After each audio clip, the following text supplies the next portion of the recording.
great song. Welcome to this special interview taking place here on the campus of Pasadena City College in the Lancer Radio Network studios. In fact, our newly renovated space right here, and we have a very special guest for our first recording. My name is Jim Patrick. I'm an instructor in the television and radio program here at PCC. Today, I have a tremendous honor to speak to a person whose work in the music world has influenced my life and many others in a profound way. Like our guest, I fell in love with the Beatles at an early age. My brother Steve is 10 years older than me, and he was always the one introducing me to these things. Beatles albums were around the house, and I was just 6 or 7 years old putting on Sgt. Pepper and the White Album on the family stereo system. In the late 70s, an edgier music was starting to come out. Again, it was my brother Steve that let me in on the Talking Heads' 77 album and Elvis Costello's My Aim Is True. In February of 1985, Debbie Miller wrote a review for Rolling Stone and mentioned that Peter Buck, one of my favorites from R.E.M., was on this new album called Let It Be by The Replacements.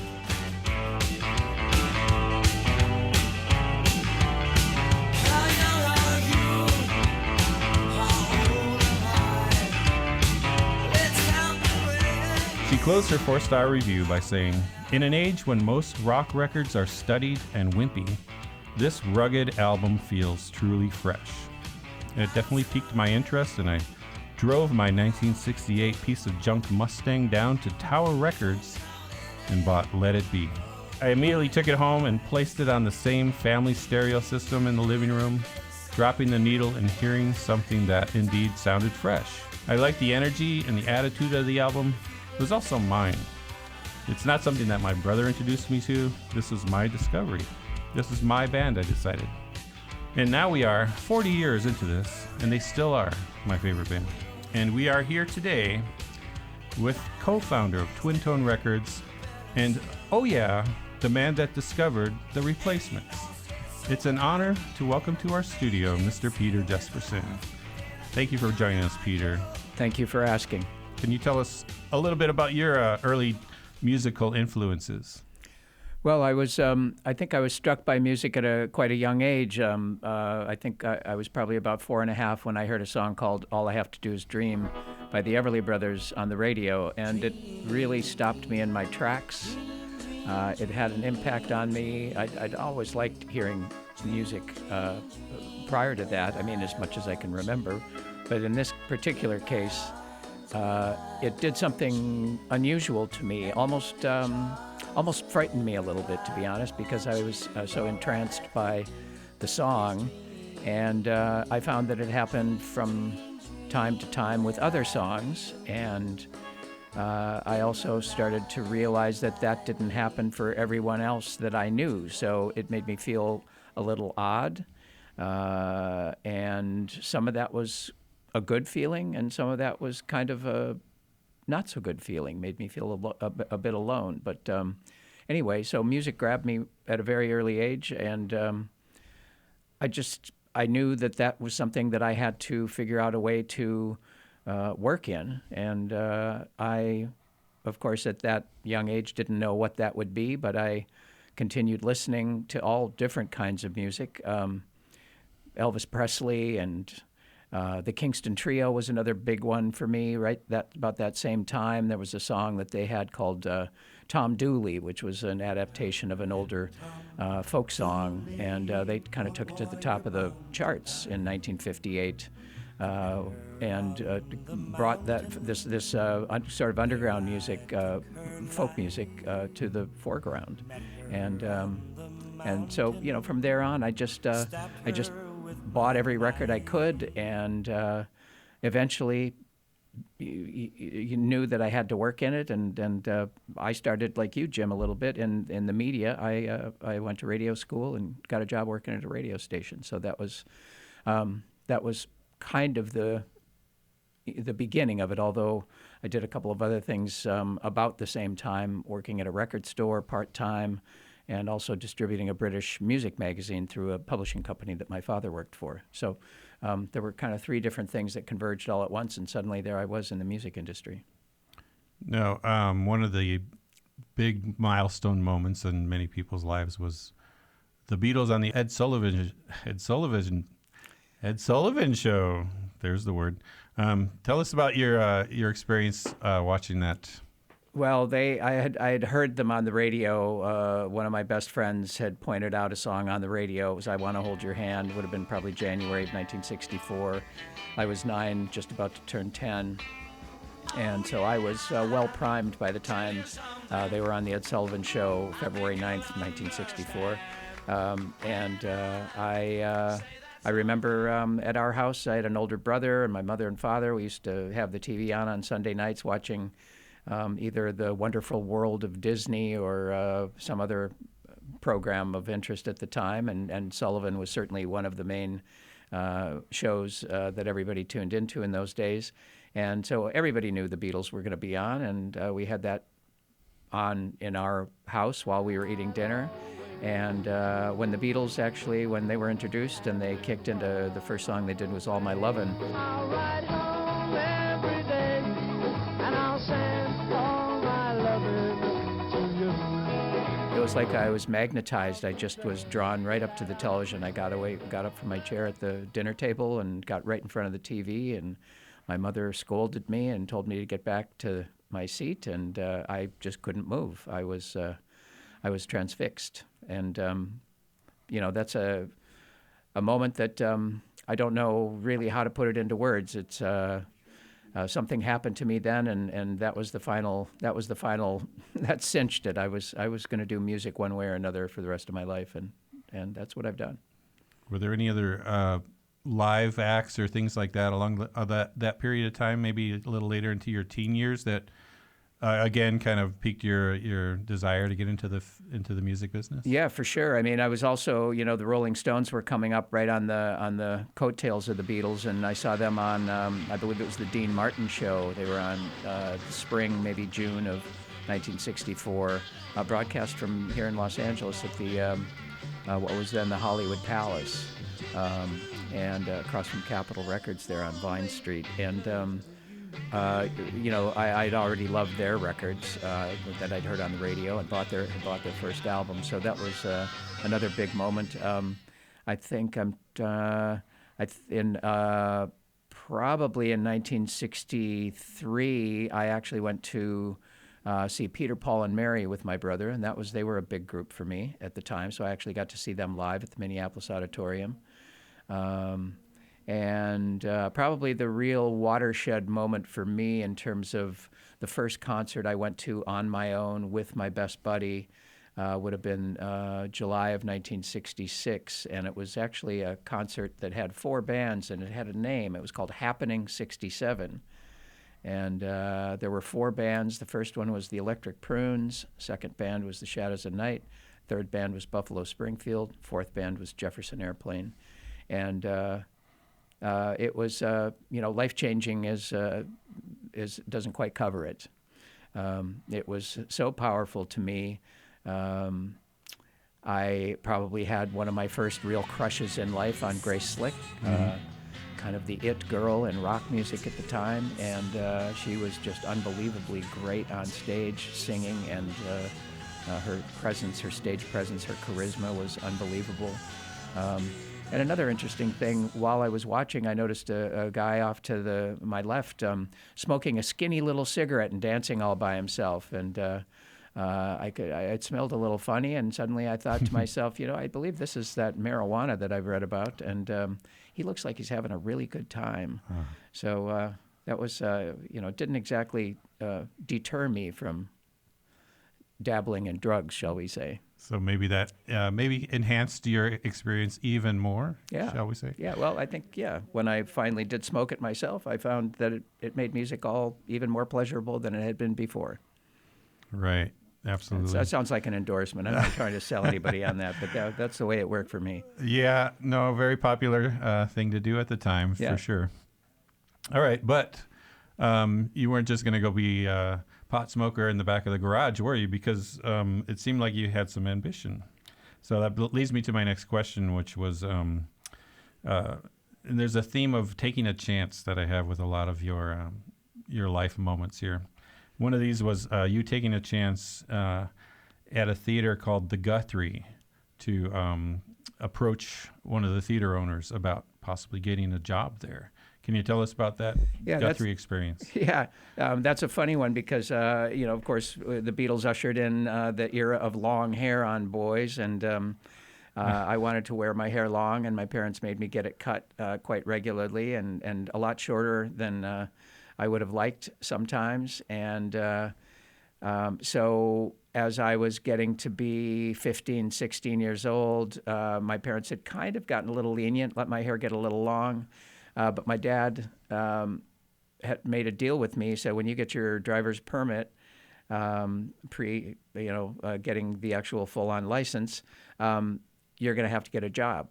And I want you to go look for some kind of a job, at least part-time. And I said, okay, Dad, that's a deal. And it struck me that in the back of his mind, he thought that would mean I would have to get my hair cut shorter. To get a job, which was the way it was. This was 1970. I guess I would have been about 16 and a half at the time. And I went to see a concert at the Guthrie Theater in Minneapolis, beautiful theater right off the west side of downtown, called the Tyrone Guthrie Theater is the full name. And it was a Shakespearean repertory theater where they ran a couple of different plays simultaneously, and they would rotate them during the weeks.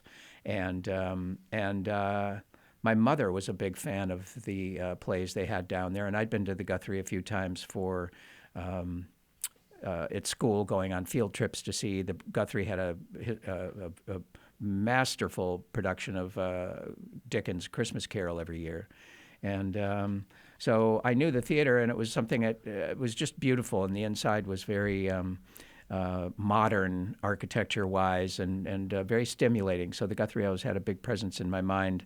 And I went to see a concert there on Sunday nights when the theater was dark from the plays. They would put on music shows, and I went to see Leon Russell. And while I was sitting there, I happened to notice that going up and down the aisles seating people were the ushers and usherettes, and the boys in particular. Many of them had really long hair, and suddenly the light bulb went off over my head, and I said, this is where I should get a job. I don't want to have to cut my hair. So that was a Sunday night, and the next day, I believe it was right at the beginning of September. It might have been Labor Day weekend, actually. So the next day, school hadn't started yet, and I hitchhiked downtown, and I went into the Guthrie and asked for an application to fill out for a possible job. And while I was sitting there filling out the application, a very nicely dressed young man came by, suit and tie, and he kind of paused while he saw me filling it out, and he said, are you looking for a job? And I said, yes, I am. And I think that I sort of just spewed my enthusiasm for the Guthrie and how much it meant to me, and what a great place it was, and how much I would love to have had a job there. And he just said, he looked at my the application that I'd partially filled out and asked me a couple of questions, and he said, you're hired, right there on the spot. So I had circumvented my father's wishes probably to some degree, but they were very proud to have their son working at the Guthrie, so they couldn't argue with it. And you got to keep your hair long. And I got to keep my hair long, yeah.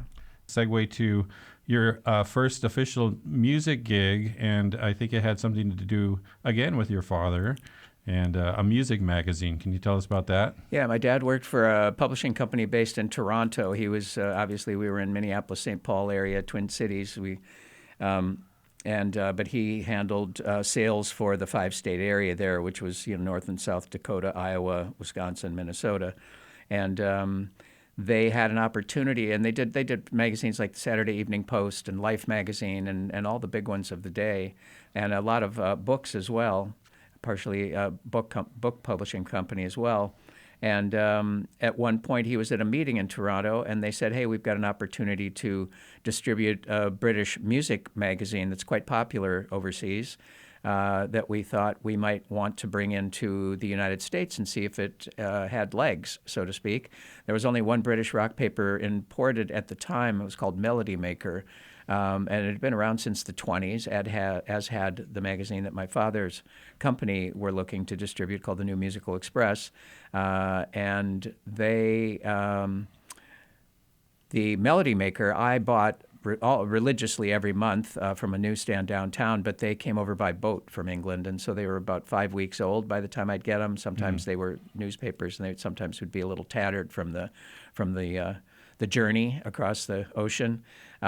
So one of the things that Gordon and Gotch, the company my dad worked for, thought might give them a leg up on competing with Melody Maker was to fly in the New Musical Express.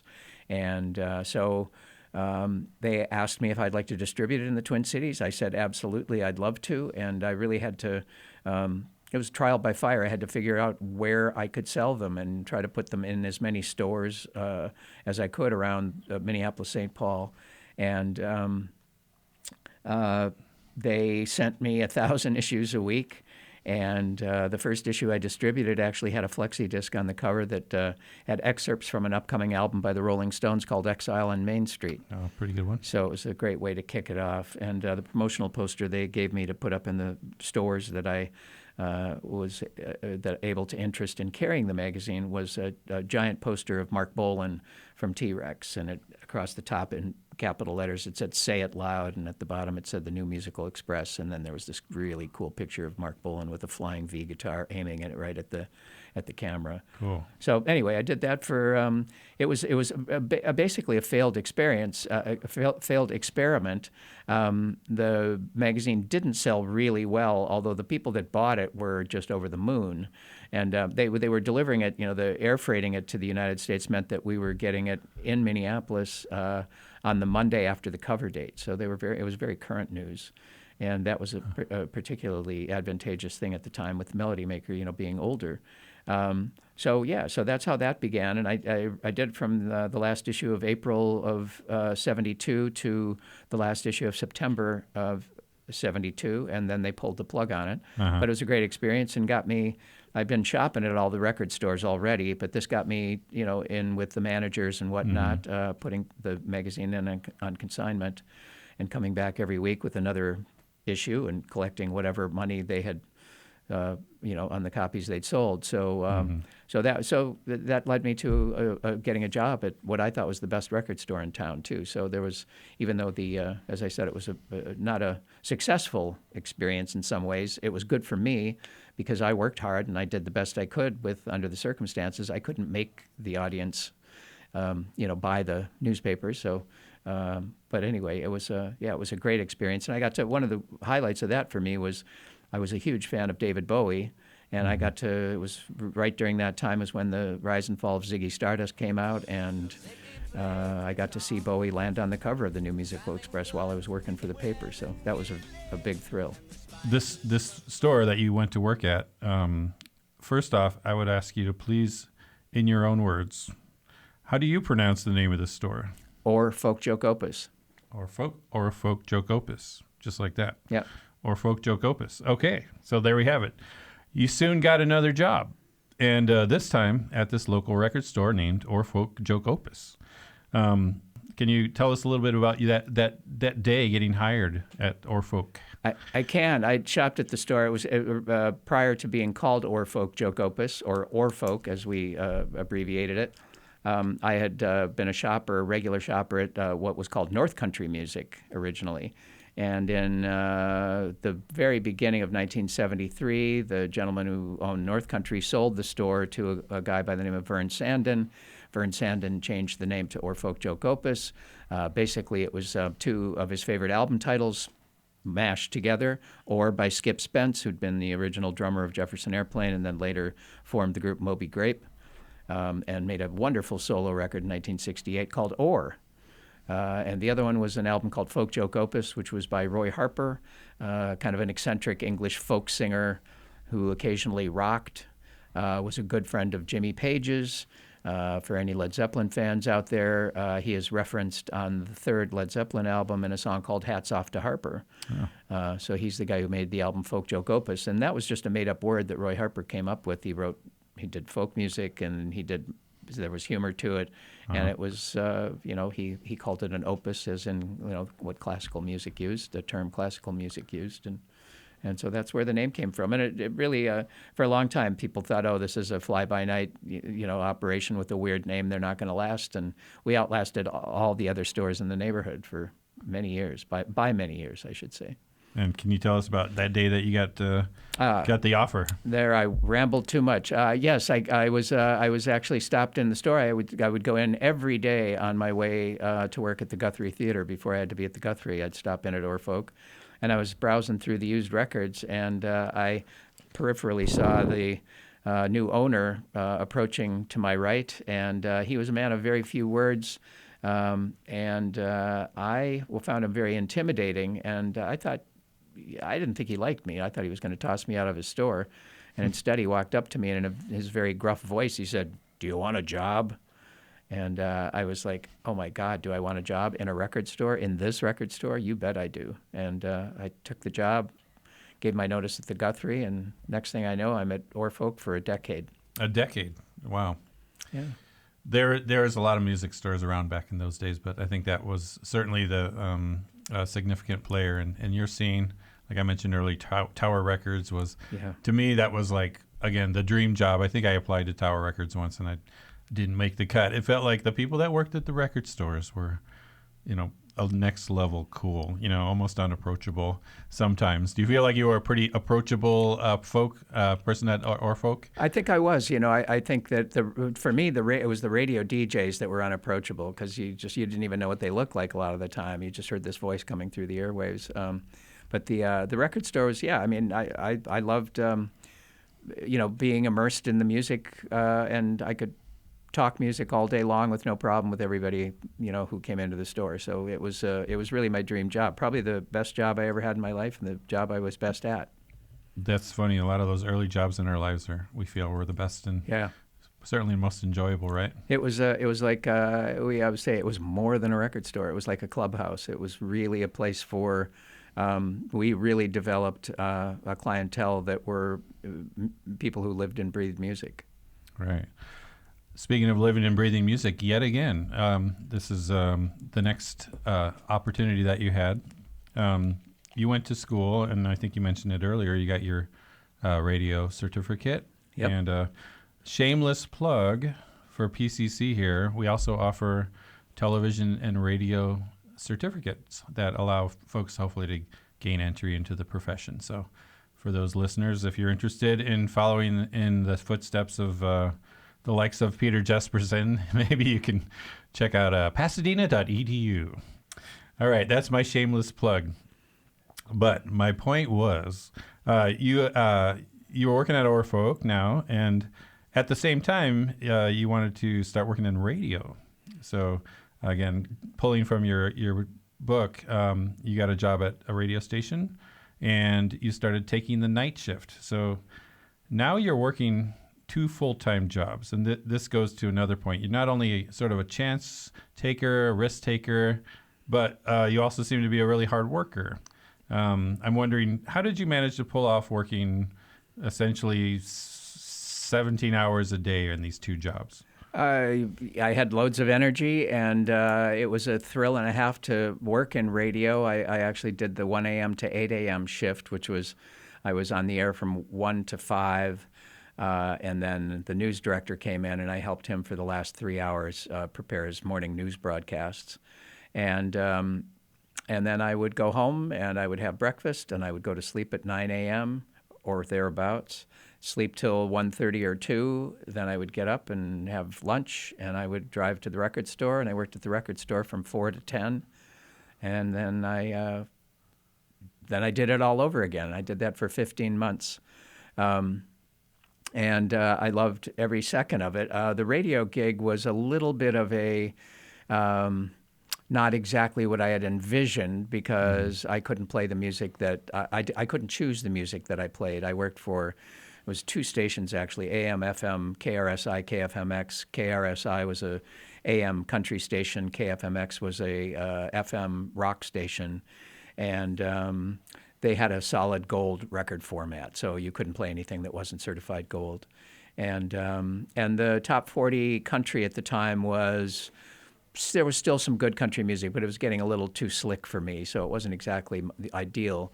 But I had to kind of bounce back and forth between the two stations in those early morning hours, and a lot of it was on tape. There was an automated portion, and I would do news breaks and weather breaks and things like that. But I had to make sure that the reels were performing right and change reels when needed to, when they need be.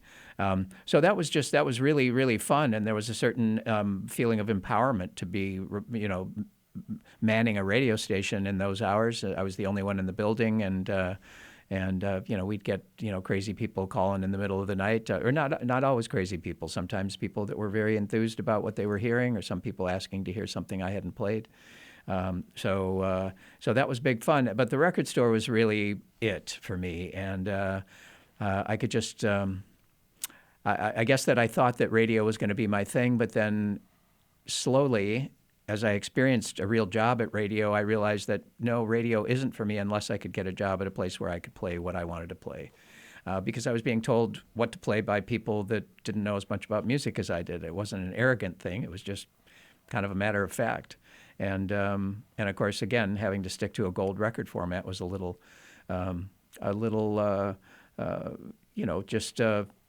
I didn't have the freedom that I wanted. I remember one night a new John Lennon single had come out, "Stand By Me," when he put out the rock and roll album. Ahead of the rock and roll album, they issued the single. And I played that on the air, and I got in trouble for it because it wasn't certified gold yet. And Oh, my gosh. I got called into the GM's office, and he scolded me, and I said, "Look, it's a John Lennon record. I mean, if it's not gold in a couple of weeks, that'll be a miracle. And so what's the problem here?" But anyway, he didn't like me making a decision without station's approval. So didn't work out 100%, but it was a good learning experience once again. It was a great learning experience. I loved it, and the mechanics of radio still fascinates me. Okay, so at this point, we want to try to segue a little bit into some of the music that was happening in the mid to late 70s. One song in particular we're going to hear a little bit of.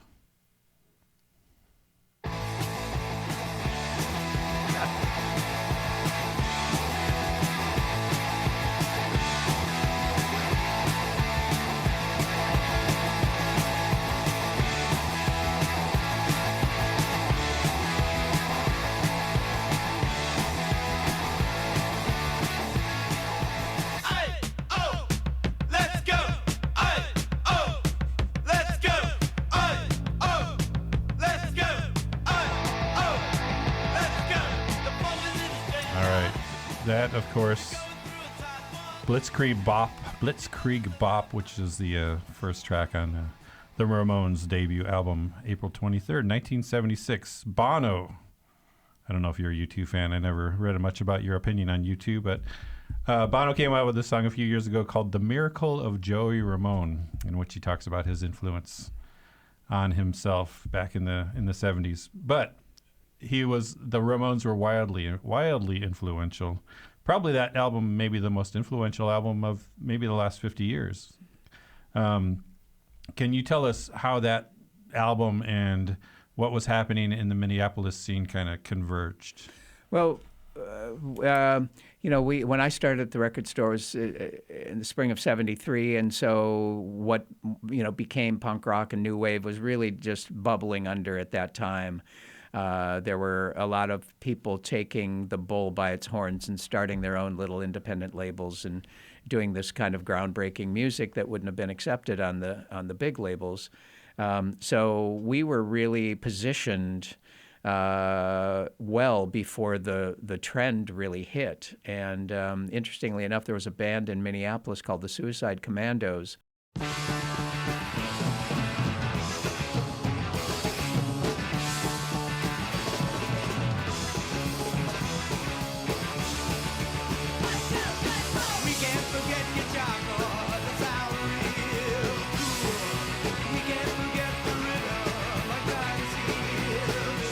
Who were the very first band that played punk rock in Minneapolis, and we just loved them, and they actually were fairly successful.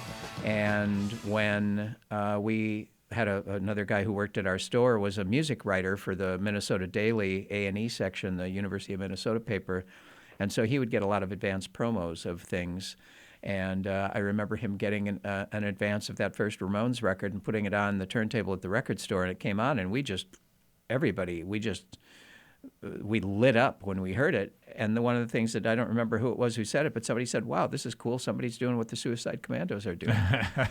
So I think that was one of those things that was happening in different, parts of the world, different parts of the U.S. for sure. Yeah. There was little pockets of people who were doing that kind of a more aggressive, and it wasn't the angry English punk. It was a little bit more. I would refer to it as sometimes as a kind of a comic book punk. The Ramones had a real sense of humor about it. Suicide Commandos had a real sense of humor about it in a good way, and it wasn't jokey. It was still great rock and roll, but there was a sense of fun. It wasn't the angry Johnny Rotten screaming. And I loved it. I loved that too, but it was a little different. So it was very exciting. We got the Ramones when they came to town. We had them in the record store. They signed autographs. We had them in for all three of the first three albums. They came in and played. By the third one, we had so many people that they couldn't get into the store. They were all over the sidewalk and going down the block, and the police came. There were so many people there. So they were a big impact, and I would say it was really, truly, probably one of the most influential bands of all time. Certainly the most influential band since the Beatles, maybe. Right. Yeah. That's what I was thinking. Okay, how many years can I say? 50 years? Yeah, that's probably safe because the Beatles you got to go back another 10, 15 years. Right. So I'd say 15. I don't want to overstate their importance over the Beatles by any means. Right. But okay, speaking about the in-store appearances, I know you guys became really the place to go to for all the bands that were coming into town, and the raw energy that was developing in these bands like Suicide Commandos.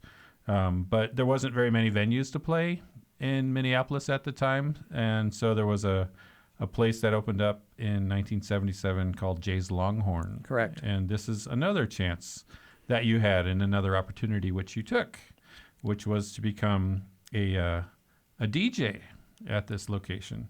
Can you tell us a little bit about life in Jay's Longhorn on a typical Friday night? Yeah, well, we by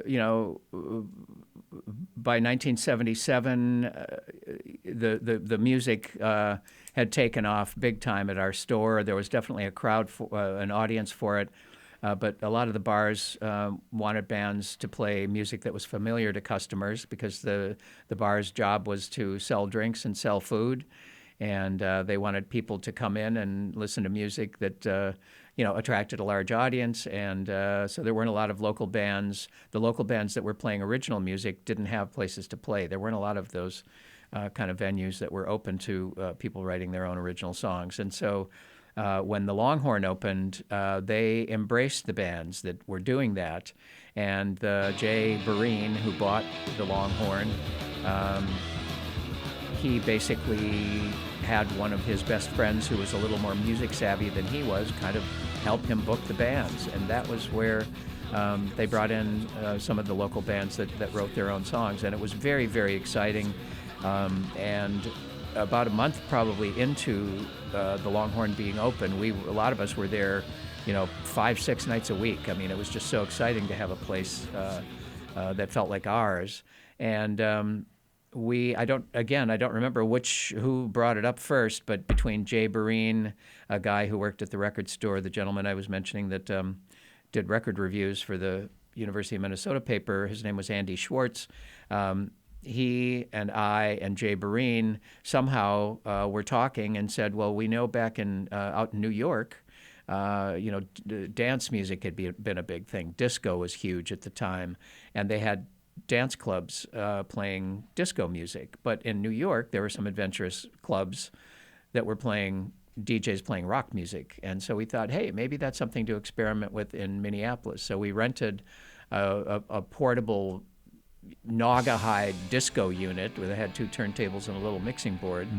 Mm-hmm. And we basically started playing records, when the club opened until the opening band played.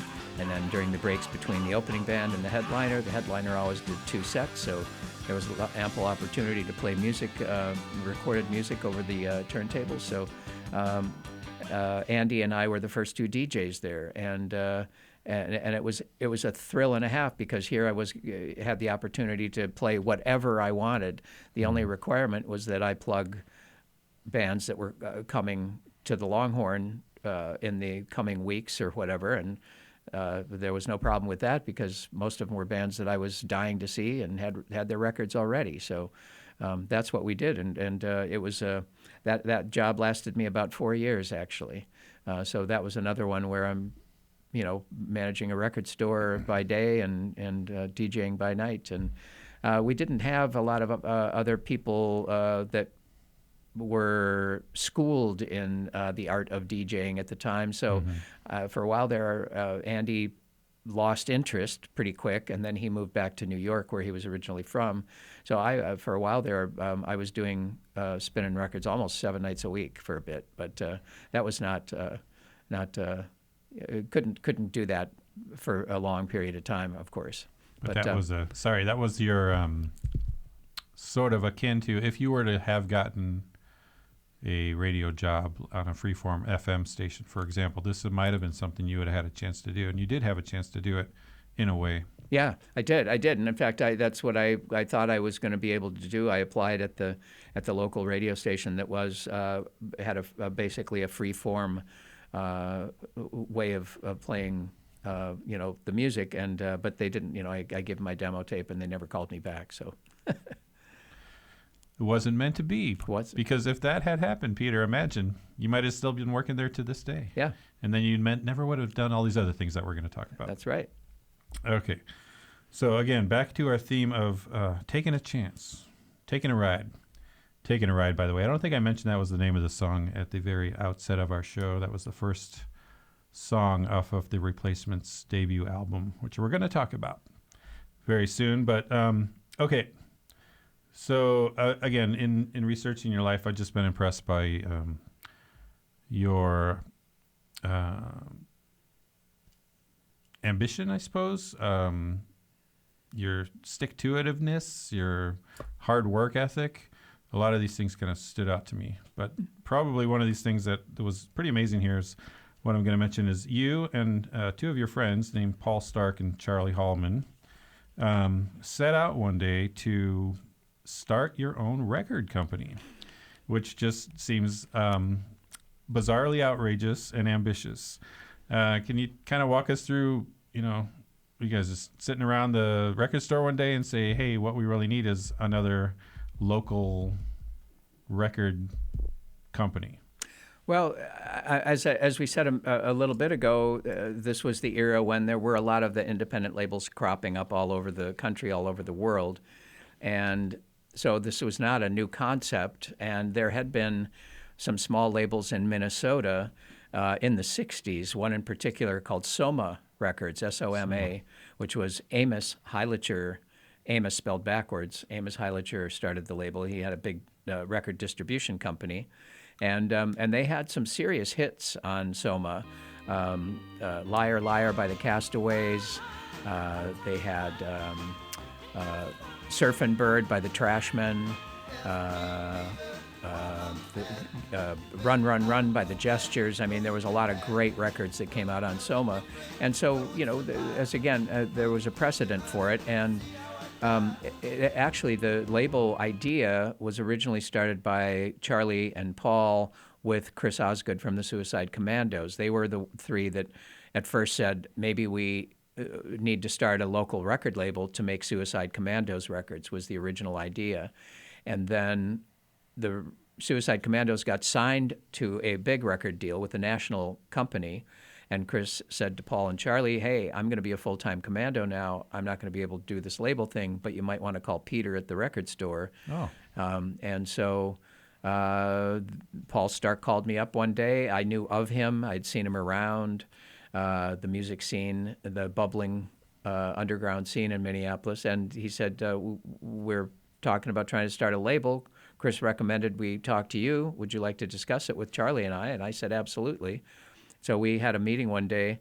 including with Chris, who was basically there to introduce me to Paul and Charlie, and I had known Chris from the band prior to that, and I loved their enthusiasm, their love of music, and we just said we're going to put our heads together, and we're going to we're going to start a record label. We're going to put out records, and we're going to learn flying by the seat of our pants. And that's exactly what we did.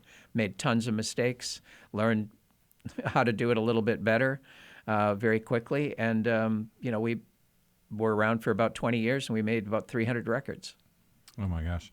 I should ask, where did the name Twin Tone come from? Well, that was funny because we auditioned a number of the local bands. We had an idea of the kind of groups we wanted to work with. Mostly they were bands that had played the Longhorn. And we got down to business so quickly that suddenly we had started recording, even creating artwork for the eventual records that were coming out. And then suddenly we had to, think about what we were going to put on the center label of the records, and we went, wait, we don't have a name yet. So we're throwing out all kinds of things. We're asking people, hey, you got any good ideas? And nothing was sticking. There'd be one that I'd like that Paul didn't like, or one that Paul and Charlie and I liked, and or that Charlie and Paul liked that I didn't like. And so one night, I guess I wrote something down in the middle of the night and didn't remember it. I got up in the morning and I found on my nightstand next to my bed, there was a matchbook with the top flipped open. I smoked cigarettes back in the day.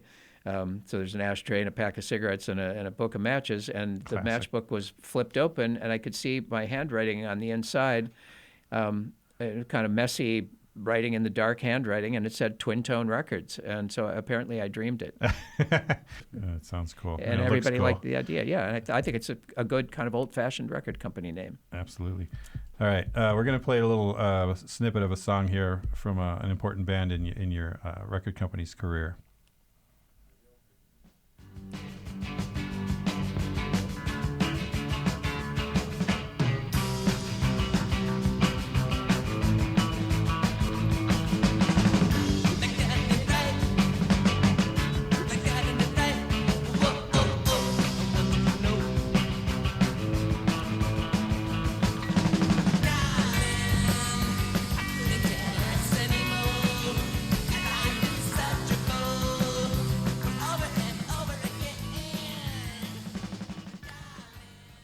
All right, that was the band The Suburbs, Peter, and they were among the first releases on Twin Tone.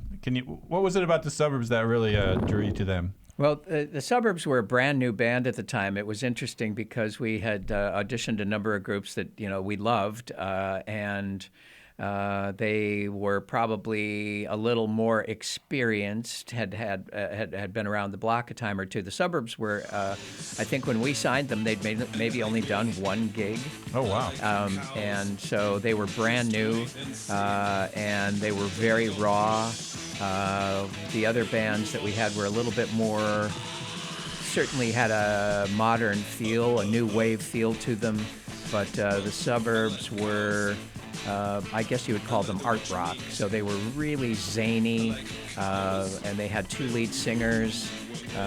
Chan Poling was the piano player, keyboard player, and he was classically trained, and Beej Cheney was the other guitar player, and he really was, we used to jokingly call it, he was like a boy brought up in the forest by wolves or something. He had no formal training on the guitar, and he was a wild man on stage. I mean, there was a lot of times where he was climbing on top of things and falling down and breaking guitars, and I thought somebody he's going to hurt himself here if he's not careful. But they were just so exciting, and so I thought for one of the opening, one of the first three bands we signed, I thought that they would be a really good band. It took some arm twisting, to both Paul and Charlie, but they trusted my instinct, and Suburbs ended up becoming the biggest band in Minnesota.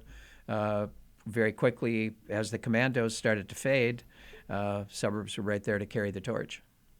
And who are the other two bands that were first there on the? A group called Fingerprints and a group called Thumbs Up. And Thumbs Up were really the first local band that caught my attention, to be honest. I don't think that I I am very beholden to them because they were the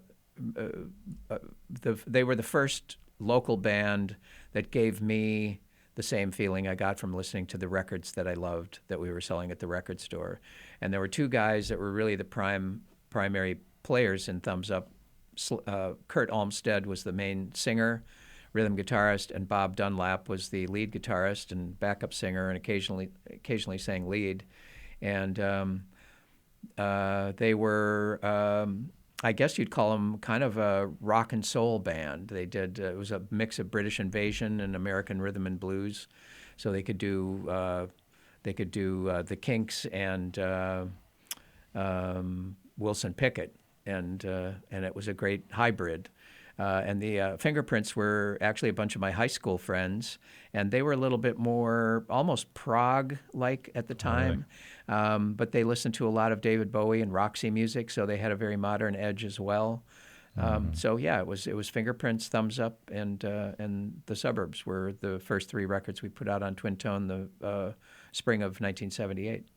And Bob Slim Dunlap was a member of Thumbs Up, and I did not notice until I read it in your book that you had this relationship with Slim Dunlap, and then he ended up later replacing Bob Stinson in the Replacements a number of years later. Exactly. So that was a fortuitous relationship there. Yeah, it was. So there was another pretty famous band in Minneapolis at the time called Husker Du, and that Twin Tone famously passed on. Correct. What is it about Husker Du that made you decide not to sign them? And have you ever had regrets about that? When they came along, they, for one thing, Husker Du were from St. Paul, and most of the bands that played the Longhorn were, Minneapolis or western suburbs bands. So it was kind of unusual to have a St. Paul band. But anyway, they were great. Speaking of ambition, they had loads of it, and they were a formidable trio. They played really loud, really fast, and they were very exciting. And I loved watching them live. And I often was DJing in between their sets and got to be good friends with the band. And then, of course, when we started Twin Tone, at some point, Grant Hart, the drummer of Husker Du, gave me a tape and said, we'd like to, see if this is something you'd like to work with at Twin Tone. And I think that he just thought we were just going to, yes, Grant, let's just go for it. And I listened to it, and I didn't love the recordings. I loved those songs that they gave me, but I liked them live, and I didn't feel the same. I didn't get the same response, sort of internally or my gut, just listening to them without seeing them on stage, without it blasting out at 125 decibels or whatever. And but the real key thing was that Charlie Hallman was a little bit more. He was a little older than Paul Stark and I. His day job was he was a sports writer for the St. Paul Pioneer Press. Mm-hmm. And did a lot of traveling with the Minnesota North Stars hockey team. And his favorite band of all time was the Beach Boys. Anyway, he had a little more traditional taste, and I really thought that Charlie would not understand Husker Du, and it would make him feel old. It would make him feel uncomfortable. And so I basically did it almost, 75% of the reason I turned him down was because of Charlie, I think. And the other part of it was that I think Husker Du, much as I love them, and I love them as people, all three guys were good friends. I love punk rock, but they had a lot of hardcore in them, and I'm not a big fan of the hardcore music. So that was a little bit of a stumbling block for me. So anyway, we turned them down, and they were kind of pissed off about it. To the point where they started their own label, and they called it Reflex. And I didn't know this until many years later. But Greg Norton, the bass player, said, "You know why we called it Reflex, don't you?" And I said, "No." And he said it was a reflex against being turned down by Twin Tone. And one of my best friends, Terry Katzman, who worked with me at the record store, he was a huge Husker Du fan, and he was basically doing for Husker Du what I was doing later with the Replacements. Mm-hmm. And that's an important thing to point out, is that Husker Du really came up, established themselves in 1979, a good year or a year plus before the Replacements came along. So even though we turned down Husker Du for Twin Tone, the band and I were still friends, and Husker Du were very, very generous to the Replacements, taking us to Chicago for the first time, for instance. They were supportive of the Replacements because they were kind of the two big up-and-coming bands. So I think that's a very interesting take, and yes, I agree that the music of Husker Du is definitely more of a hardcore, fast. They were famous for being like, we're going to be the fastest band in the United States at the time. Yep, and they made a record called Land Speed Record. I mean, it was really one of their goals was to play faster than anybody else, which I thought was a very strange aesthetic. It didn't really. Yeah, and then Bob Mould has gone on to many different. He's another prolific, like Paul Westerberg, just wildly prolific. Yep. And I told our producer, about this guy Bob Mould. He to this day seems to be putting out records that are very high quality music. Yep. He's a hard worker. He's very hard worker. One of my funny story that reminds me of Bob Mould and his band after the Husker Du was Sugar. Yeah. I got a chance to see Sugar at the Palladium, like I saw the Replacements at the Palladium 3 times. But I saw Sugar after Copper Blue, and you talked about 125 decibels. Yeah.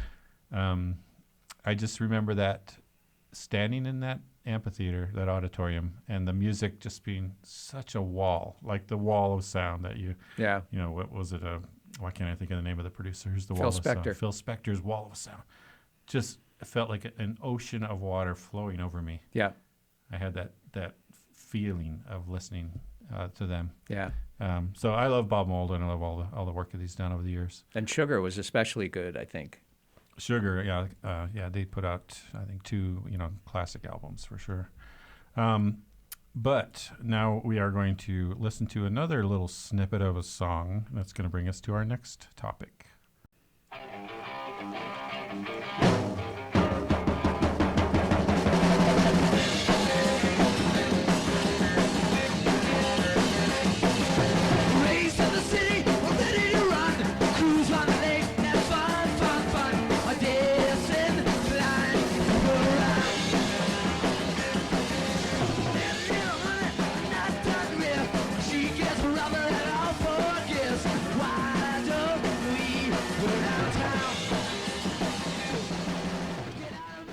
Rubber in all 4 gears.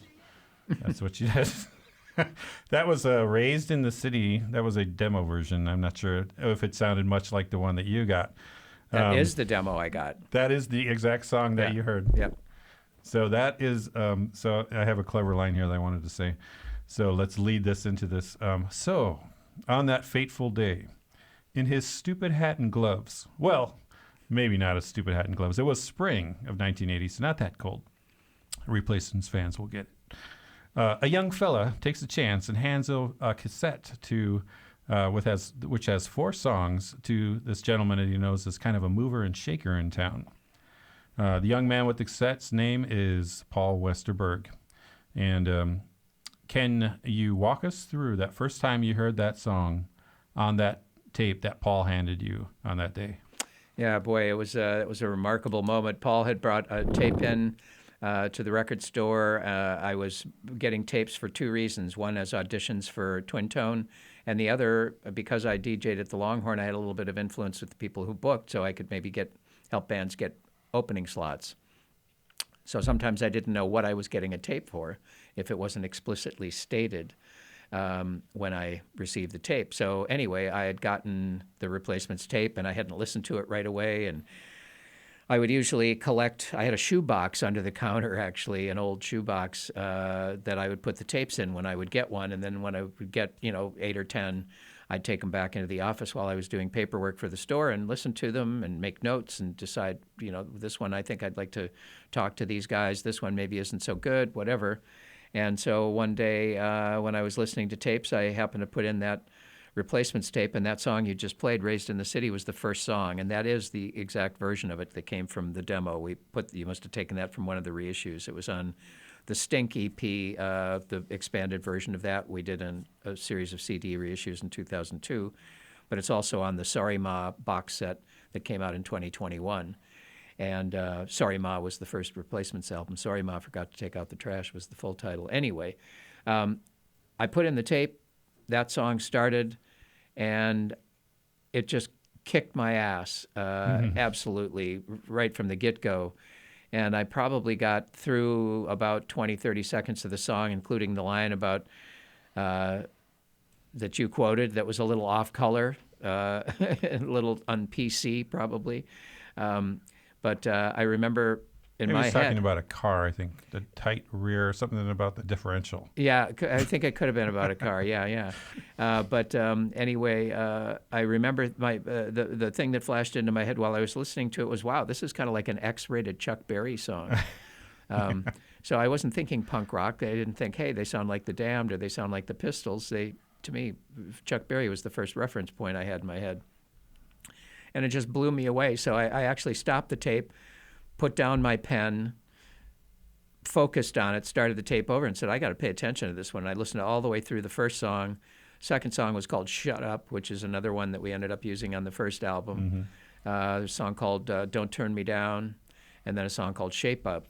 And all four of them just absolutely knocked my socks off. And I was so enamored with what I heard, I actually called two of my best friends at the time, my girlfriend, Linda, and my best buddy, Steve, and I said, you have to come down here right now because either I've lost my mind or this is the greatest thing since like the Rolling Stones or something.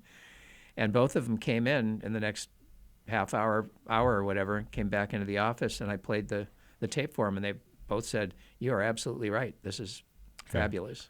So it was if I've ever had a magic moment in my life, it was hearing that tape. It was really, I really don't know how to explain it any further. It was a great moment. Yeah, it just the way you explain it, and then we can sense your level of excitement. You mentioned it 30 seconds into the tape. It was like that was it. Yeah, there was a fierceness to it, and they were just full of piss and vinegar, and it was amazing. And humor, right? And humor, exactly. I think that's another common thread in a lot of the records you've worked on. Yeah. You definitely appreciate a good, well-written, humorous line. Yeah. And Paul, I don't know if there's anybody that does it better. Yep, I couldn't agree with you more. Ever. All right. So, again, you're going to take a risk again. You decide almost immediately to talk to a few friends, and now you say, okay, Paul and Charlie over at the record company, we're gonna try to get these guys on our label, right? So the first show that you go to, that you were told, the replacements are gonna play this gig. It's a church or something. Yep. And you got there, and tell us in your own words, Peter, what happened on that night? Well, I loved the tape so much, I got back in touch with Paul Westerberg, who had dropped the tape off at the store, and said, I love this stuff. I'd like to, talk to you about making some records. And he was astonished. He had really just given me the tape to try to get a job at the Longhorn, an opening gig. Yeah. He said, he said, if I may say, you think this is worth recording? And I said, yes, I do think it's worth recording. I can also help you get a gig at the Longhorn, but let's talk about making some records. But I need to see you live. So he told me, we don't have anything on the books at the moment, but I'll let you know when we do. Fast forward a week or so, he says, hey, we got a gig at this church down the street from the record store. Come and see us there if you can. So I went, and as I was walking up to the church, I remember it being a steep stairway. As I got up towards the door, there was a kid sitting on the steps right outside the door. As I start to walk past him, he kind of looks up at me. He goes, you must be Pete. My name's Chris. I'm the drummer. We got kicked out. We ain't going to play. And a second later, the doors of the church opened, and Paul Westerberg, I recognized from having dropped the tape off, and another guy, which he introduced me to as Bob Stinson, the lead guitar player. And they basically said, it's a sober club. We got caught with liquor and pills, and they're really angry, and they just kicked us out. We're not going to play. And they were really, I don't think they were embarrassed about it. But they felt like they'd blown an opportunity with a guy from a record label. And for me, I hate to say it, but I mean, as I walked away and said, "We'll talk further and let's look for another gig," I kind of chuckled to myself. I mean, it's no laughing matter to be doing something like that in a sober club. I actually had some problems with substance abuse myself later, so I certainly know that it's nothing to joke around about. But at the time, I have to admit that I chuckled a little bit, saying, well, that's a rebellious rock and roll band that, there was something appealing about it to me. I hate to say, but anyway, that's the way. Certainly not a deal killer. Yeah, it was not a deal killer. In fact, it intrigued me all the more. Right? That's amazing. What an inauspicious, I think, is the word. First meeting with the band you had there. Yeah. All right. So we're talking about the Replacements, and this is a major player in Peter's life and my life. So Peter, if you could lay out the players in the Replacements for us, I'm going to ask you to think about trying to do this in a summarized fashion, like I might do in a class. Okay. In 1 or 2 sentences, can you tell us about Paul Westerberg, Bob Stinson, Tommy Stinson, and Chris Mars? Maybe give 1 or 2 sentences for each of the members of the band. Challenging. Paul Westerberg was clearly very intelligent. He was an incredible rhythm guitar player and was writing some of the most exciting songs that I'd heard anybody write for a long, long time. Bob Stinson had originally started the band. He was a wild card. He was a completely unschooled, strictly intuitive guitar player. And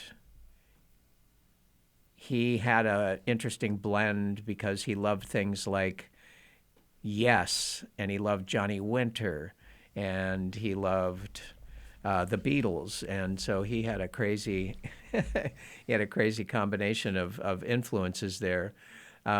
Chris Mars, the drummer, was very artistic. He was the anchor of the band. When the other guys would be flying off the rails in different directions, he was the one holding them down. And just a damn good drummer and a really good catalyst for the rest of the band. He was kind of the glue, I think. And then Tommy Stinson, when I met him, he was 12 years old and had been bribed into picking up a bass guitar by his big brother Bob, who was the lead guitar player. He would bribe him with candy bars and Coca-Colas to get Tommy to, work on the bass and come to practice and whatnot. So Tommy was just a barrel of energy and a smart kid, a good-looking kid, and had more enthusiasm than 20 other bass players that I knew. It was really an amazing collection of people, and they were all kids who didn't really know what they wanted to do, were struggling to, what's my future, and so they put all their eggs into one basket, and they were a band, and this is what we're going to do, and we don't know where it's going to lead us, but they put all their efforts into that, and they were very, very hard workers. You see, that type of a comment, it just doesn't float with the lore of the Replacements, that they were very, very hard workers, right? Yep. There's no other way around it. How could they have possibly came up with these songs and improved at such a fast rate? And then again, the variety of styles of music that changed in a very short period of time, from 1981 to 1990, was phenomenal, right? It was breathtaking. So there are books written about the Replacements, and we could certainly talk about the early days of the Replacements for hours here. I would recommend Bob Mears' book, Trouble Boys, which I had a copy of it somewhere. I should have put it up. Oh, Trouble Boys, which is back here, which is the definitive biography of the Replacements with many interviews by the band members themselves. So if you're a hardcore Replacements fan, you probably already know about it. But if you're interested in learning more, get that book right after you get Peter Jesperson's book for Christmas. But yes, there's so much to be said about the Replacements, but I don't want to keep you here all day long. So I'm going to move on to a couple other things. Just keep moving the ball down the line here. Another common thread that I noticed about you, Peter, again, keeping it in your life, you seem to have a real attention to cover art. This is something I seem to have picked up on, especially you had made comments in your book about the Sorry Ma Forgot to Take Out the Trash album and kind of how that all came together. Can you recall that story and the cover art? Yeah, well, the band had a number of different titles kicking around while we were putting the record together, and I think we'd actually settled on Sorry Ma Forgot to Take Out the Trash by this time when we were working on what the cover was going to be. And there was a guy who actually was the lead guitar player of the Suburbs, a guy named Bruce Allen, who was a graphic designer. And so we used him in those early Twin Tone years to, in fact, his sister drew the original Twin Tone logo, and then he kind of refined it over the years and did different color variations and things like that. But Bruce Allen was an amazing artist himself, besides being a great guitar player and songwriter with the Suburbs. But Bruce, we'd had pictures taken of the band performing, and I had a number of different photographs that we were thinking of could be, used for an album cover. And at one point, Bruce, I had a 11 by 17 print of a picture of Paul and Tommy, Paul Westerberg, the lead singer, and Tommy Stinson, the bass player. And Tommy was kind of leaping in the picture, and Paul had his mouth on the microphone. And Bruce Allen said, "I've got an idea for the cover," and he took this beautiful print of this photograph, fantastic photograph that this photographer Greg Helgeson had taken, and he tore it in half. And then he had some type that he was playing with that was handwritten looking, that said, "Sorry Ma Forgot to Take Out the Trash," and the Replacements, and he put that sideways in the middle of the tear, so you had Tommy on one side, Westerberg on the other side. And I remember gasping when he ripped this beautiful print in half. But then when he showed me his idea, I said, absolutely, there's our album cover. But all the album covers were wonderful, and all of them have their certain, legendary status. This Let It Be, of course, again, is a famous cover for the Replacements. Yeah, and, very iconic. That is at the Stinson's house where they would rehearse. Yep, in the basement. And this is on the roof. They climb out the window. Yep. And they take a bunch of pictures. And to this day, it's on Anita Avenue, I believe. It's on Bryant Avenue. Bryant Avenue. Anita's Tommy's mom's name. Yeah. Make a pilgrimage to go take pictures out in front of this house. Yeah, the people who live there, and it's I don't know if somebody owns the house now, but there have been several people renting it over the years, and they all, when they move in, they get used to people standing in front of their house getting their picture taken. In fact, I know lots of bands that travel through Minneapolis, and that's one of their destinations. I mean, big, famous bands. I met one of the guys from the Fontaines, D.C., as a matter of fact, one of the great bands of our day now, from Dublin. And they said that they went and had their picture taken in front of the Let It Be house, as we call it. Yeah. That knocked me out, too. And then the other one, there's another one next to it, Hootenanny. So we're going to talk about some of these albums, but I love this Hootenanny cover so much. And even the Stink album. All these early albums were just visually, different. Yeah. And, so well done. So thank you. I'm glad you think that. I know the Hootenanny was kind of a takeoff on a style that was done in a 1950s album, I believe, a compilation. It was actually called Hootenanny. It was on Crestview, which was a division of Elektra Records. And it was a collection of folk singers, like Theodore Bickel and Judy Collins. And then, well, we're on the topic of album covers. Can you tell me about the Replacements Stink, the name and the album cover? Actually, we'd been down in Chicago. First time we went down there with Husker Du. And played a place called O'Banion's, and the Replacements that night had done a song called Kids Don't Follow, which they had done, I had heard it live a couple of other times, but it hadn't jumped out at me yet. But when they were in Chicago, they just played it as if their lives depended on it. And on the way home, I had actually recorded in a boombox, recorded the show, and we were listening to it in the van on the way back to Minneapolis. And when Kids Don't Follow came on, I just went, oh my God, they've written an anthem. We have to get this out right away. And Sorry Ma, the first album, had only been out for 6 months, so we weren't really ready. You know, the cycle wasn't really ready for us to make a new record, but I swore when I got home I was going to talk to my partners and say, this could be a game changer here. We got to record it and put it out as fast as humanly possible, and we can record it quick, and I'll frickin' hand stamp jackets if I have to. And so that's what we did. We didn't spend any money on cover art. I just made some rubber stamps, and that's why that looks like that. Let's crank it up and hear a few seconds of this song.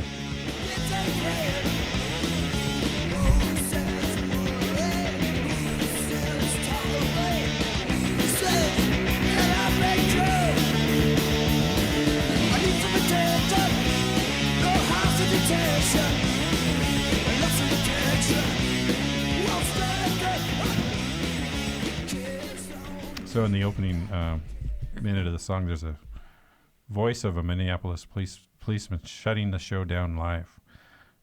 Were you there that night? And I'm sure you've answered this question 1,000 times, but was it or was it not Dave Pirner screaming "F you"? I didn't see Dave Pirner do it, but I believe it was Dave Pirner. Yeah, I was there. It was in the Harmony Building, downtown Minneapolis, in the Warehouse District.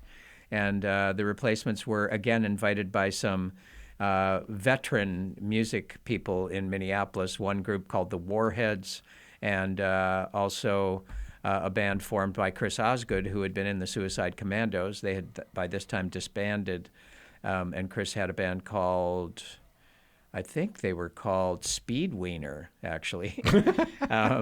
And so they were, Warheads and Speed Wiener were the headliners, and the Replacements were the opening band, but the Replacements played first, and they played so loud that the cops came and shut the show down, so the other two bands didn't play. And it was basically a rent party, a party to make rent for the singer of the Warheads. And they, sold plastic cups at the door, and they had a keg of beer, and you came in and you put your $2 down, anyway, they ended up, I don't know what happened with the rent, but anyway, they didn't make enough money to pay the rent that night for sure. But the cop actually went up to the stage, and we had left the tape rolling, and we caught him saying, "Hello, this is the Minneapolis police. The party is over. Grab your things and go, and nobody goes to jail." And then you hear somebody, probably Dave Pirner, yelling, "F you, man." Anyway, it was a funny night, and it was, I remember it was colder than heck that night. January probably of 1982, actually. Do you remember whose idea it was to include that in the opening of that song? Well, that was again a group thing. We were Westerberg and I were hanging out in my apartment. My friend, as I mentioned a little bit ago, Terry Katzman, lived in the basement apartment.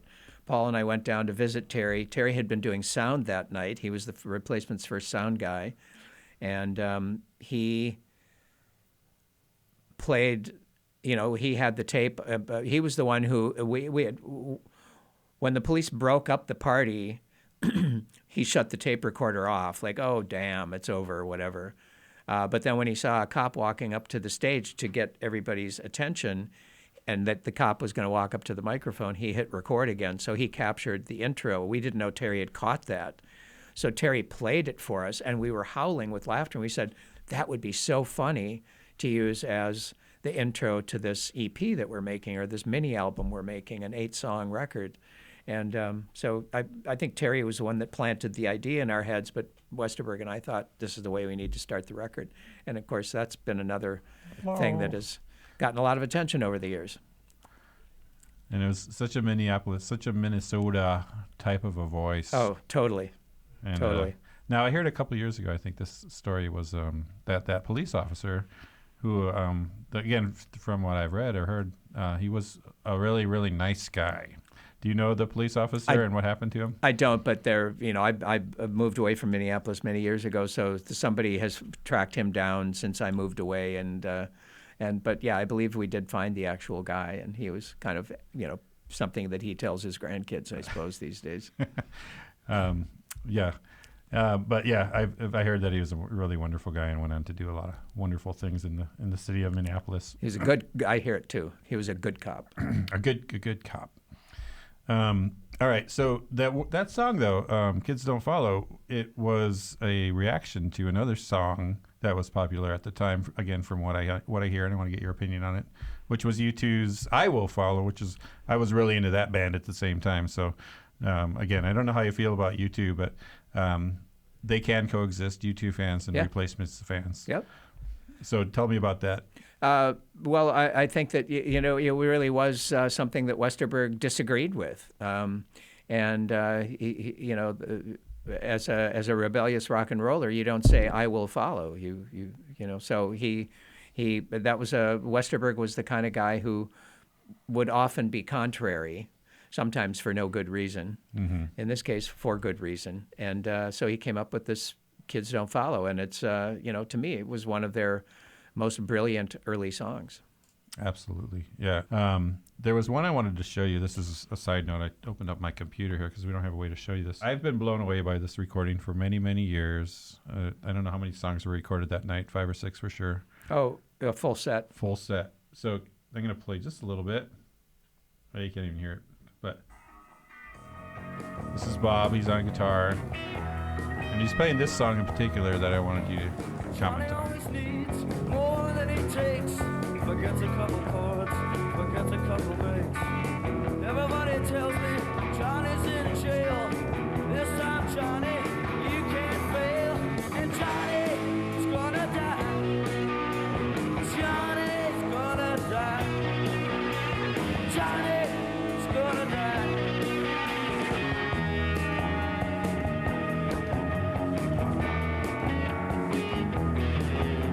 So everybody stares and everybody hoots. Johnny always needs more than he shoots.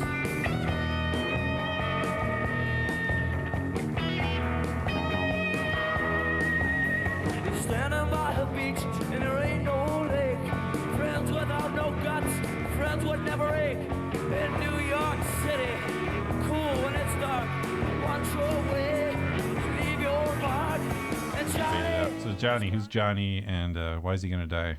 Johnny Thunders from the New York Dolls, and he had a band, Johnny Thunders Heartbreakers, that we loved. In fact, the first time I saw the Replacements after that ill-fated church gig that didn't happen, I helped him get a gig at the Longhorn, and the opening set that they played, first time I saw him, they did 3 Johnny Thunders songs. Yeah. I've often joked about it. I think when I met the Replacements, they wanted to be Johnny Thunders Heartbreakers. But we had actually I first heard the band in the spring of 1980, and at the end of July 1980, Johnny Thunders had a band that he was in with Wayne Kramer from the MC5, and they called it Gang War, and they played in Minneapolis at a place it's called First Avenue now. I think at the time it was called Sam's or Uncle Sam's, and there was a little room called the 7th Street Entry, and then they also played in the bigger room. So they did one show one night in the entry, one show in the bigger room. But Johnny Thunders had a heroin problem, and he got to Minneapolis and apparently didn't have any, and was looking for some and couldn't find it, and so I think he needed to calm his jangled nerves, and so he had a little more to drink than he could probably handle, and the show was just terrible. And it was sad because we were really excited to see a great hero of ours, and he was falling down, couldn't really play very well. Yeah. And so then Paul Westerberg had gone, Chris Mars had gone. I don't think Bob or Tommy were there. Tommy was too young to get into the club then, but I doubt that Bob was there, as I recall. But Paul and Chris were both there. And the next day, I happened to be talking to Paul on the phone. Hey, what are you doing? I just wrote a new song. I said, oh, yeah, what's it called? He said, Johnny's Gonna Die. And I was like, I get it, you know? And so that's really what it's about. Very simple reaction to seeing one of your heroes falling on his face. And the way that Paul built that song and tonal quality, lyrically, and the voice, it's Paul Westerberg and the Replacements, but, you know, really Paul, really. Yeah. The way he can draw out that human situation and put it into music. I agree with you 100%, Jim. I think that he, you know, they... the thing, it was a pivotal song because it was really the first ballad I heard. All of the songs that they'd been giving me up to that point were flat out rockers, and that was the first ballad. So it was an important song.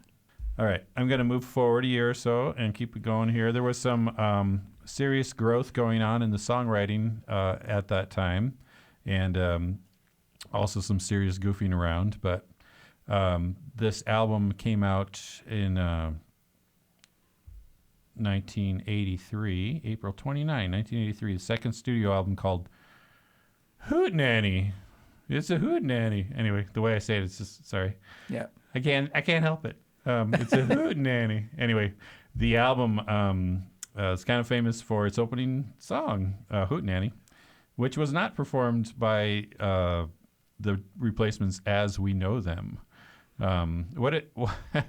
Do you remember that? Were you there? I don't think you were there that night. From what I hear, you were there that night. Yeah. Were you in the building? I was.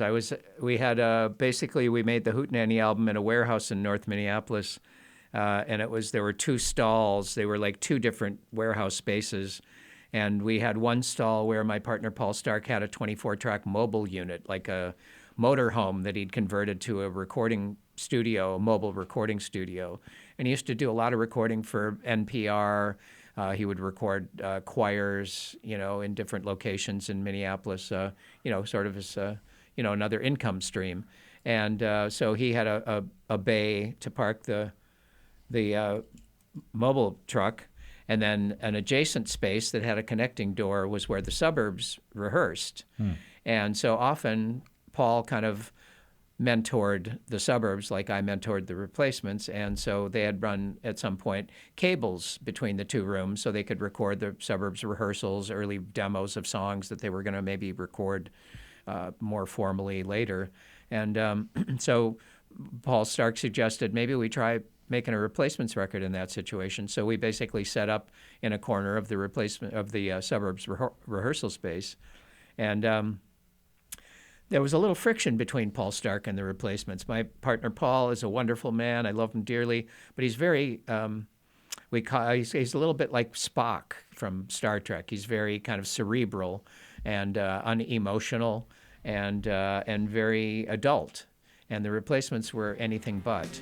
So there was a clash there often.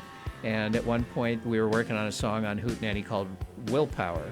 And Westerberg said to Paul Stark, when I do the vocal, I want to be buried in reverb.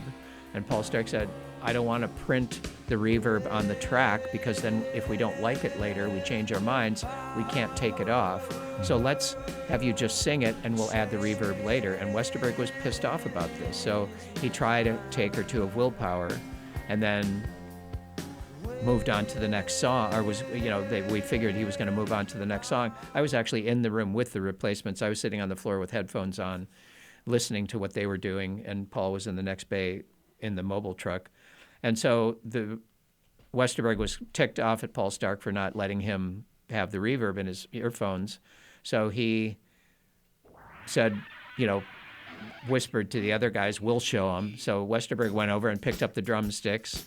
Bob Stinson picked up the bass guitar. Chris Mars, the drummer, picked up a rhythm guitar. Tommy Stinson, the bass player, picked up another guitar. And they just made up a song on the spot.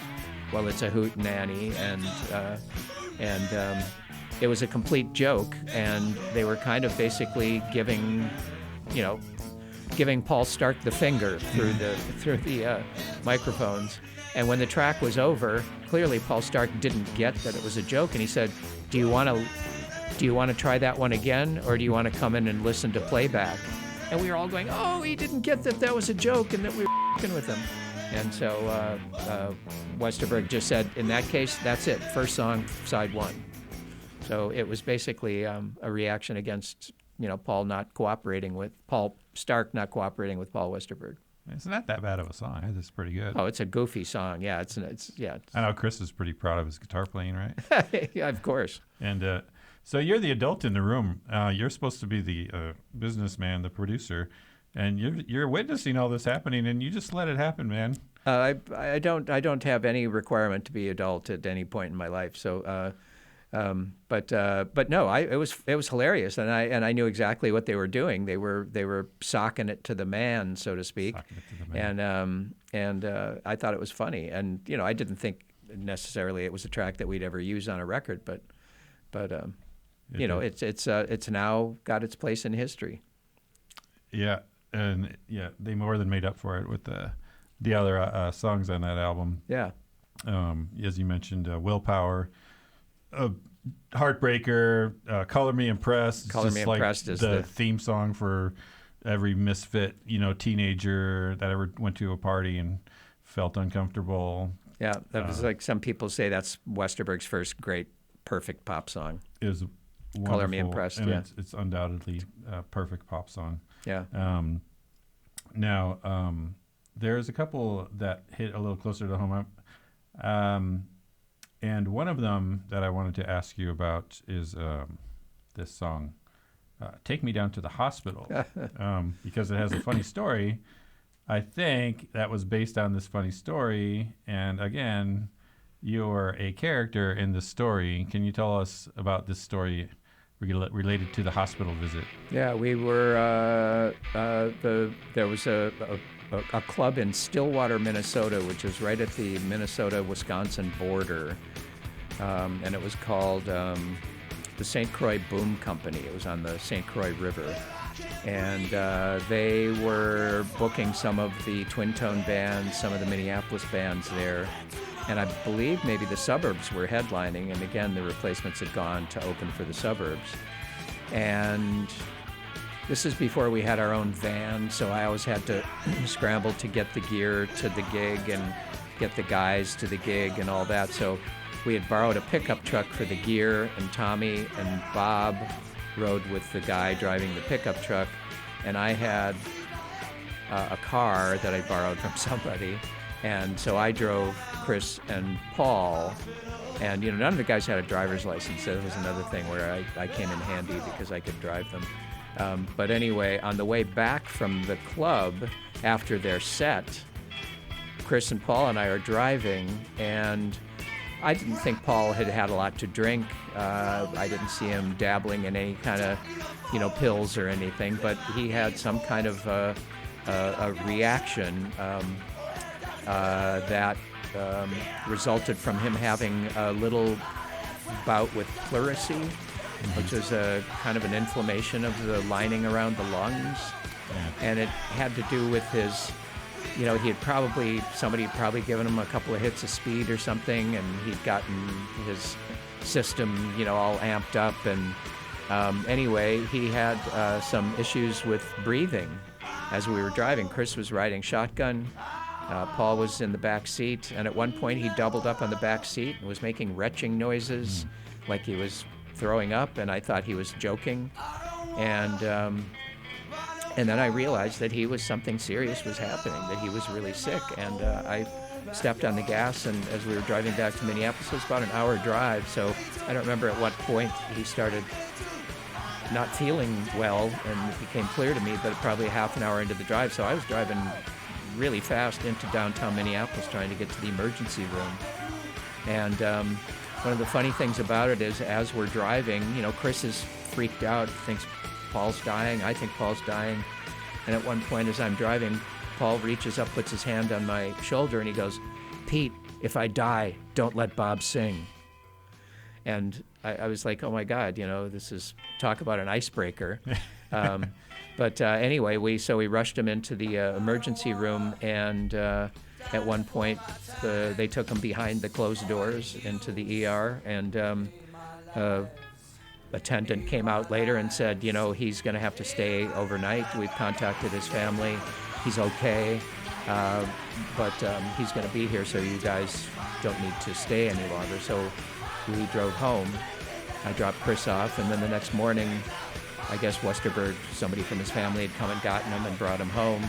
And he got in touch with me to let me know that he was home and that he was okay. And I said, so what are you doing? And he said, well, I wrote a new song. I said, what's it called? He said, Take Me Down to the Hospital. So it was a song about us driving back from Stillwater, Minnesota to downtown Minneapolis to the emergency room. It's a true story. We had a follow-up. The words Ben Gay, I think, were what my producer wanted me to ask you about. Oh, yeah. Well, that was one of the things that we realized after this episode, that this inflammation in his lungs could crop up at other times, depending on his physical state at the time. And so the doctors, I believe, had recommended that if he has some issues with his breathing, that Ben Gay would help reduce the inflammation in the lining of the lung. So we traveled in our little case that had guitar picks and extra guitar strings and the duct tape and all that. We never went anywhere without a tube of Ben Gay. And you can smell it in the back rooms of the auditoriums to this day. You absolutely can. When I smell it, it takes me right back there. That's it.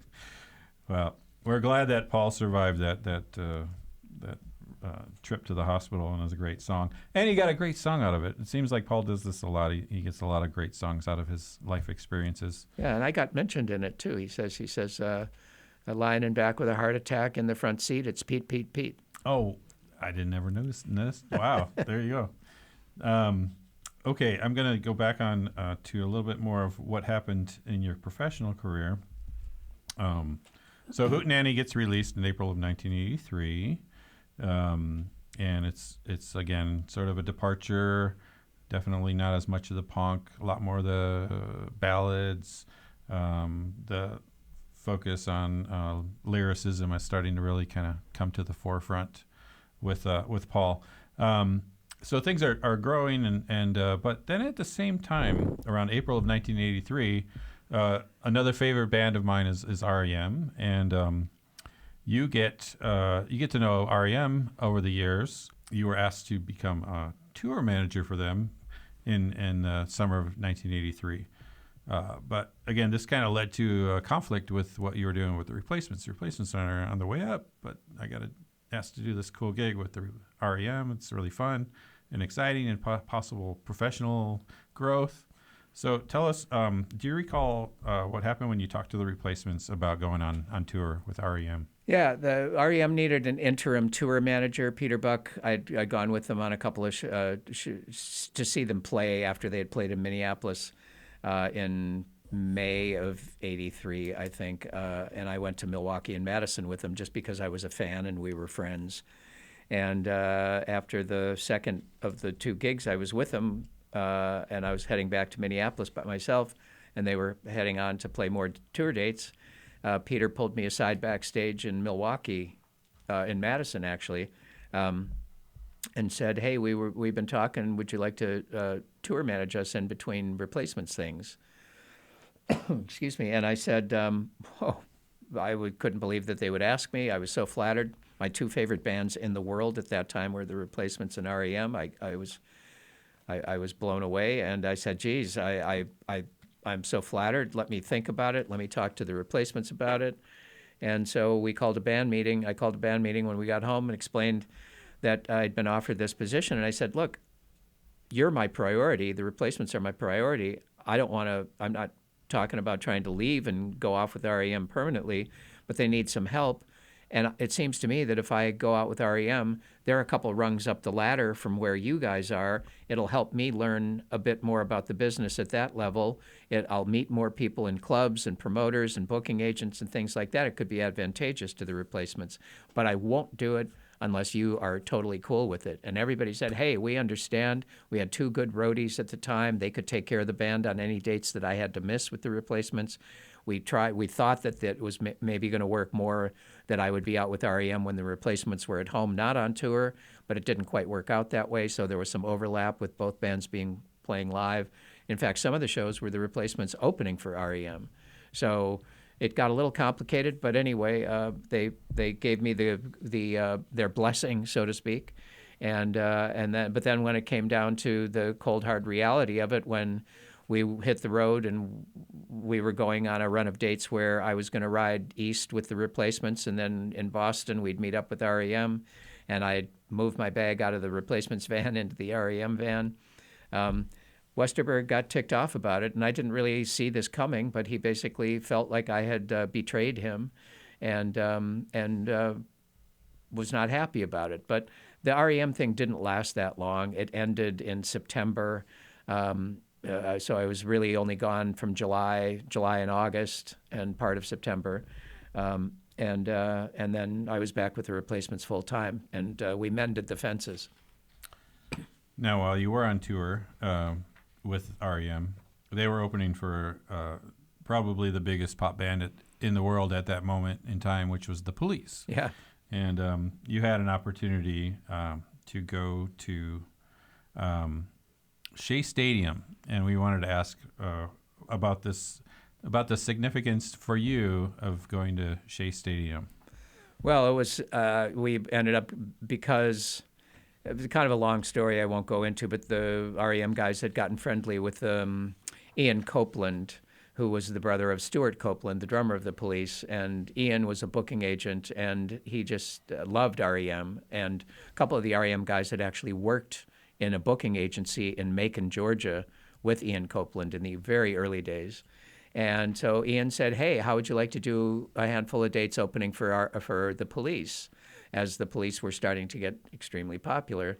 And REM jumped at the chance, and so we ended up doing Hartford, Connecticut, Virginia Beach, JFK Stadium in Philadelphia, and then we ended up doing Shea Stadium. And it was, an overwhelming experience being a Beatle fan, and the importance of the Beatles having played Shea Stadium in 1964, and it was the first really giant rock show ever.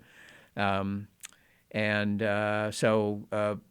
I remember actually driving the gear out to Shea Stadium. The band was still in Manhattan.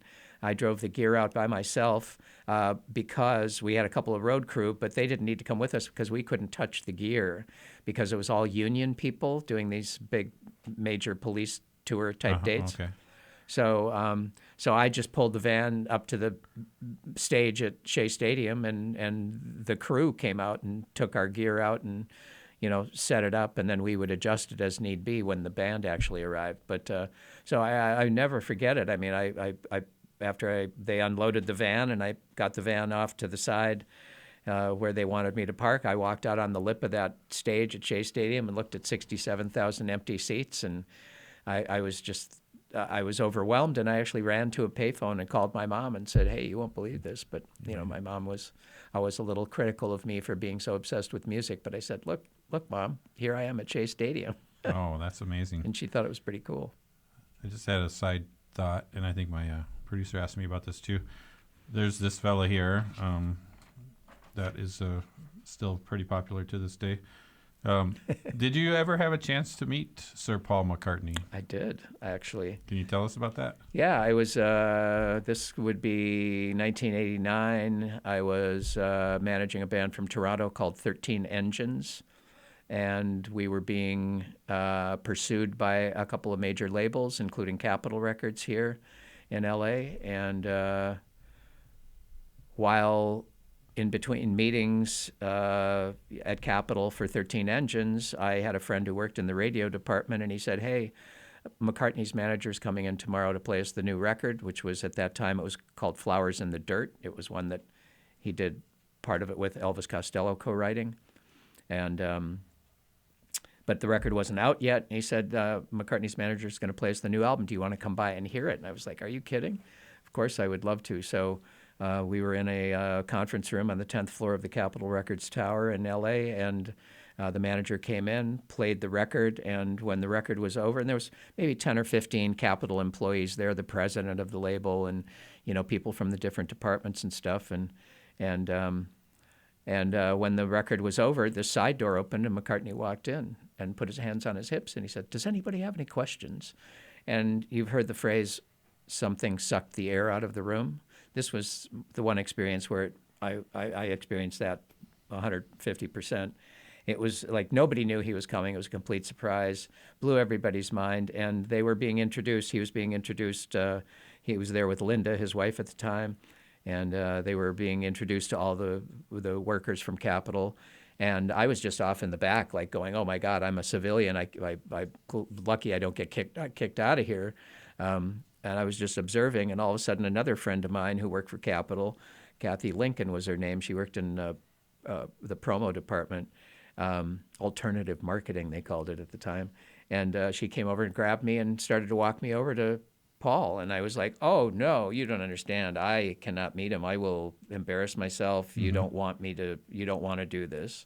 And she said, she actually shook me kind of. She stopped and she shook me and she said, "Peter, if you don't do this, you will never forgive yourself." And it cut through my fear. I thought, she's right. Even if I embarrass myself, I have to go do this. And so I ended up meeting, and we had a lovely conversation. He was so friendly. I happened to mention a record he'd worked on with his little brother that mm-hmm. was very not well known, and that the shell that he puts up that he has to hide behind because he's done this for so many years just dropped, and he became very conversational and friendly, and we had our picture taken together, and he drew a little picture and autographed a piece of Capitol stationery for me, and probably outside of meeting my wife, the greatest day of my life. That's a great. I'm glad you got to meet him. Yeah. I mean, yeah. It's just so glad you got to meet your hero. Yeah. And it was a good experience. It was a really good experience. And you got over that. You took that little risk, right? Yeah. You always have to get over that little level of uncomfort, out of my comfort zone. Yep. The only problem was the picture is terrible because I was still drinking and I'm a little puffy from too much alcohol. So it's not a picture I like to show anybody. Yeah. Or wouldn't put it in the book. Oh, well, you mentioned the album that he did with his brother, and I read about that in your book too. And I listened to a little bit of it it's on Spotify. And tell us a bit about that. Not many people know that Paul McCartney's brother recorded music. Yeah, well, he was very he'd had a career of his own when in the 60s he didn't want to live off his brother's name, so he changed his name to Mike McGear. McGear. If you look back in those days, a couple of the catchphrases were Fab and Gear. So he became Mike McGear, and he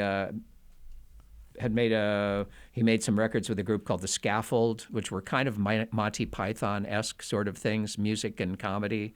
And then he made a record for Island Records in England called Woman. Didn't come out in America, but it's a really cool album. And then he got signed to Warner Brothers, and they made a record that McCartney produced, co-wrote most of the songs on, plays bass, brought early version of Wings to back him up in 1974. And the album came out in the fall of '74. It's just called McGear. It's got a cover that sort of looks like a Gulliver. Mike McGear is Gulliver tied up with Lilliputians, Lilliput people, like tying him up and everything. I remember those images from back in the day. Yeah. Lilliputian. Yeah. Nobody knows how to say yeah, that. we can't pronounce it, neither of us. But anyway, it's to me, I think it's the best post-Beatles record McCartney's ever made. Quite a statement. So I read that in your book, and I got to listen to this. I think it's a brilliant album. Yeah. Just great, like unencumbered, with Paul trying to be Paul. He just was doing it for his brother. So. Yeah. So check that out, Mike McGear. Yep, you can find it lots of places. It's been reissued with bonus tracks and all that stuff. Box set from England. Okay, I'm gonna go back. So that was a side track. We're going back to after you come back from REM, the tour. The Replacements are treating you a little bit differently. You notice there's a change in the air. And what was the feeling you had at that time about how they were treating you in retrospect? Well, it was uncomfortable. I mean, they really the uncomfortable part was really the REM tour time. When I got back and off the road with REM, we went right into the studio. In fact, I flew in from a Six Flags show in Atlanta on a red eye after the show, and we went and we started Let It Be the next day. So I think it was like the 27th or something of August 1983.